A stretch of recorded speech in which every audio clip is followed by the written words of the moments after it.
पाइपारिबे।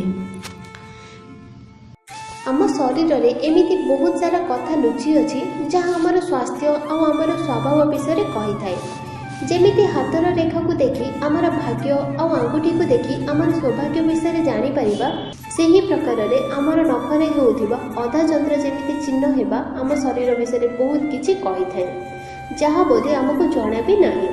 Friends, यही चिन्ह थिबा आम शरीर उपरे केते प्रभाव पकई थाए कौन आपण जानिछन्ति? एही धड़ा रंगर चिन्ह आम शरीर राज खोली थाए। चीन जड़े स्वास्थ्य समुदायर मान्यता अनुसार यह कहार स्वास्थ्य को मापिबार पारामीटर अटे। एहार स्थिति आपणक स्वास्थ्यर सूचक अटे।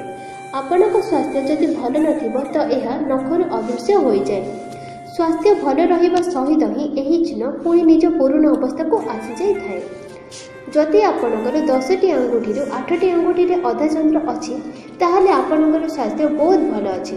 आपण को चिंता करिबार किछि दरकार नहीं। जदि आपणकर आंगुठी यह बारंबार अदृश्य हेबारे लागुछि और केवल बुढ़ा आंगुठी ही रही जाउछि ताहले आपण को निज स्वास्थ्य विषय भाबिबाको पड़िबो।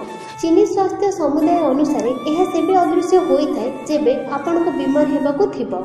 जेउठी चीन स्वास्थ्य समुदाय एहार कम हेबारे स्वास्थ्य प्रति इंडिकेट करिथाए सेठी द्वितीय मेडिकल एक्सपर्ट अनुसार यह आपणक शरीर को जड़ित केते रोग और कथा को इंडिकेट करिथाए। यह रोग सहित ही आपणक शरीर में आयरन कम और थायराइड